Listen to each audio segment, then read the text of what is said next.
जय श्री कृष्ण, राधे राधे, श्री हरिदास। और ये है हमारे प्यारे से लाला की आज के सुंदर से दर्शन। और अब मैं आपको बता रही हूँ कल की छोटी सी लीला और आज की छोटी सी लीला, दोनों को मिला के एक लीला।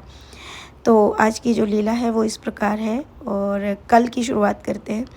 कल लाला जो है, सेविका देखती है कि लाला जो है अपने सखाओं के साथ भीतर अपने गर्भगृह में खेल रहा है। और सेविका कह रही का लाला, तो बिल्कुल दारी के ने को चिंता ना है रही कि अक्षय तृतीया आ रही है। वो कहते तू कछु तैयारी करवा ले हैं, न तो फूल बंगला की कछु पर रही खेलवे पे लग रहा हो। तो लाला कह रहा तू रिंद है काई मेरा दिमाग ख़राब कर रही है। तो देख रहा हूँ ना सोई मोर टेंशन है जा रही है। मैं जालंग को देख रहा हूँ तो देख रहा हूँ मोर रिसा रही है। तो बोला काय को रिसा रही है। बोले पता हो ना मुँह आज रिस ही आ रही है। तो बोला जब देखो तब मोर टेंशन ही देते रहते। मैं छोटो सो बालक हूँ ना, मोर खेलन ना दे रही, मोर खेलन दे कर लूँगो मैं, ठीक है ना। तो बोली मोर लग रहा हो कि तो अक्षय तृतीया ना मनानी, मोर तो पता चल गई है। और न तो फूल सज्जा करनी, मोर दिख गई है। तो कौन कही है कि मैं फूल सज्जा नहीं करूँगा? पागल है रही है हैं? जब मैं कह रहा हूँ ना सब चीज़ कर दूँगा मैं, अभी टाइम रुक जा, कर लूँगा मैं। फूल सज्जो है जाई, मेरा काम है जाओ, सब रो काम है जाओ। तो प्यारे भक्तों, जब लाला ने ये कल की लीला है और इसमें इन दोनों की कुछ और भी विशेष बात हुई जो कि अक्षय तृतीया पे थी, जिसको बताने के लिए अभी मनाई है। क्योंकि आपको वो चीज़ मुझे बतानी है। कैसे? आप सब क्या जानते हैं अक्षय तृतीया के बारे में? ये अक्षय तृतीया इतनी विशेष क्यों है? क्यों ये साल में एक बार मनाई जाती है? इसके पीछे का जो महत्वपूर्ण राज है वो आप मुझे बताएंगे, क्योंकि ये तो ठाकुर जी हमें बता चुके हैं कि इसके पीछे क्या राज है, ठीक है। लेकिन ये राज सबको एकदम से डायरेक्टली नहीं बताया जा सकता। हाँ, मुझे कोई अगर कमेंट ऐसा मिलता और जिसमें ये बात सत्य होगी वो मैं आप सबके सामने बोलूँगी, और अगर वो सत्य नहीं होगा तो मैं इस पर वीडियो नहीं बनाऊँगी, और अगर बनाऊँगी तो मैं आपको बता दूँगी कि ये उसके उत्तर नहीं है। तो आपको मुझे कमेंट करना होगा, चाहे उसके लिए आप किसी से भी पूछ सकते हैं, शास्त्रों का सहारा ले सकते हैं, गूगल का सहारा ले सकते हैं, या आप कहीं से भी पता करिए।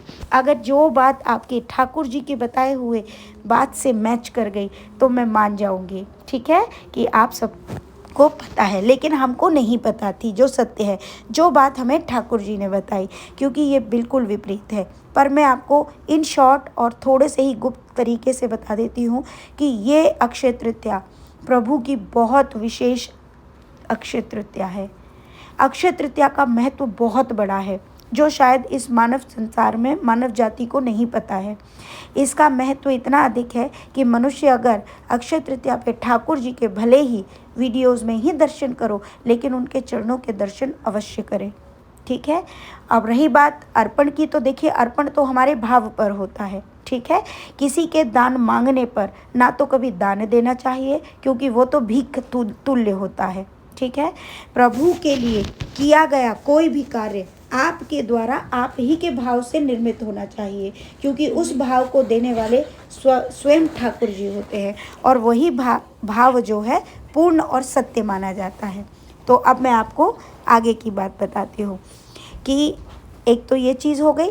दूसरी, लाला की फूल सज्जा में थोड़ी सी प्रॉब्लम इसलिए आ रही है क्योंकि उसके लिए ढांचा बनाया जाता है और बहुत सारी चीज़ें होती है, तो एकदम से नहीं हो पा रहा है। तो लेकिन हम लगे हुए हैं, जल्द ही लाला का फूल सज्जा दरबार भी लगेगा और आप सब उसके दर्शन कर पाएंगे। ज़्यादा तो नहीं, 2-3 बार तो ज़रूर लगेगा, ठीक है।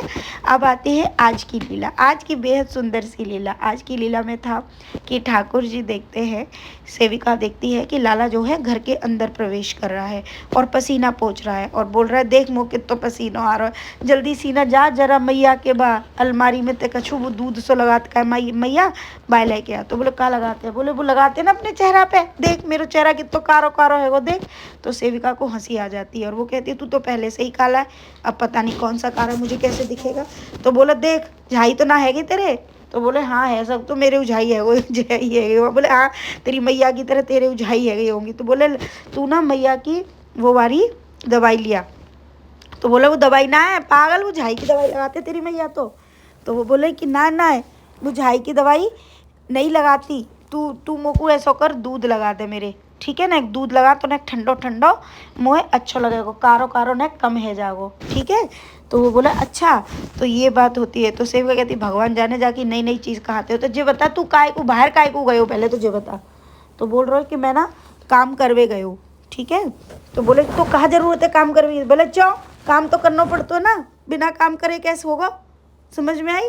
तो ये आज की लीला थी। और सेविका बोलती है ठीक है अभी तो मैं सो रही हूँ, सोए के उठूँगी तब तेरे दूध लगाऊंगी। तो आज प्यारे भक्तों मैं आपको बताऊँ तो आज लाला को दूध लगाया। इसकी नई की नई नौटंकी रहती है। अब आपको मैं बताना चाहती हूँ, क्योंकि ना दो दिन से पहले ना मैं अपने मन में ये सोच रही लाला मेरे झाई है गई, अब ये झाई कैसे जाएंगी, ये तो कबू जाएंगी ना। तो अब मुझे समझ आ गया लाला जो ये दूध लगाने के लिए बोल रहा है ना। तो आपको मैं बता देती हूँ, जब हम छोटे हुआ करते थे तो हमारी दादी वगैरह बताया करती थी कि चेहरे पे जो गाय का दूध होता है उसका जो झाग होता है, झाग लगाने से झाइयाँ कम होती हैं। तो शायद लाला ने वही चीज़ बताई कि कालापन ख़त्म करने के लिए दूध की झाई लगा ले मैया, क्योंकि लीला का माध्यम कहाँ से कहाँ जाएगा हमको भी नहीं पता। लेकिन मैं जब सुबह ये लीला सुनी ना तो मैं बहुत हंसी, मुझे बहुत हंसी आ रही थी। तो ये सत्य तो कहा कि कोई भी क्रीम आपके मेलाज्मा या झाइयों को समाप्त नहीं करेगा, ना ही कोई पीलिंग। और ये सबको सही करने का एक ही तरीका है कि हम कुदरती चीज़ों का ही इस्तेमाल करें, जो भी करें। और एक उम्र के बाद तो देखो इन चीज़ों का कोई महत्व नहीं होता। मेरे लिए अब कोई महत्व नहीं है, हाँ इससे पहले बहुत महत्व थे, अब कोई महत्व नहीं है। मैं जानती हूँ एज बढ़ रही है तो बहुत सारी चीज़ें आएंगी, झुर्रियाँ भैया सब चीज़ आएंगी, झुर्री आएंगी, झाई आएंगी, बुढ़ापा आ गया, मोटापा आ गया, बाल नहीं रहेंगे, आप घुटनों से कमज़ोर हो जाओगे। तो ये बहुत नॉर्मल है।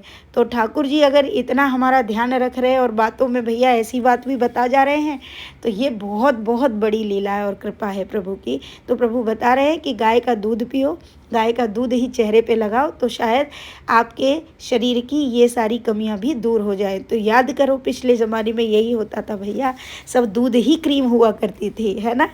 तो प्यारा सा बच्चा मेरा बातों बातों में ही कैसे कैसे उपाय देके जाता है, क्या बताऊँ मैं।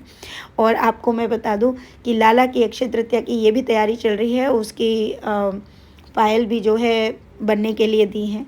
अब देखिए कैसी डिज़ाइन लाला बनवाता है। और हम अपनी तरफ से तो बहुत सुंदर कोशिश कर रहे हैं, बाकी तो बनाने वाले के हाथ में है कि वो क्या बना कर देते हैं। लाला की पोशाक भी बहुत अलग रहेगी। और मैं आपको ये भी बता दूँ प्यारे भक्तों, बिहारी जी की सेवाओं को गुप्त ही रखा जाता है, उनकी सेवाओं को बताया नहीं जाता है, ना उनकी शयन सेवा बताई जाती है, ना ही उनकी भोग सेवा दिखाई और बताई जाती है, ठीक है। उनकी किसी भी चीज़ को, उनकी पोशाक सेवा, उनके श्रृंगार का तरीका किस तरह किया जाता है। तो बहुत सारे लोग मुझे प्रश्न करते हैं दी आप हमें ये इसके लिए एक रूटीन वीडियो बताइए। तो उसके लिए मैं माफ़ी चाहती हूँ, क्योंकि प्रभु का याद करिए, मैंने प्रथम लीला में ही बताया था बिहारी जी की सारी ही सेवाएँ गुप्त हैं, उनको दर्शाया नहीं जाता। अगर आप उनको दर्शाते हैं तो आपको अपराध के साथ साथ उस गलतियों के लिए उसको भोगना भी पड़ता है। इसलिए प्रभु के बताई हुई आज्ञा का पालन करना ही मनुष्य का सबसे बड़ा धर्म है। राधे राधे, श्री हरिदास।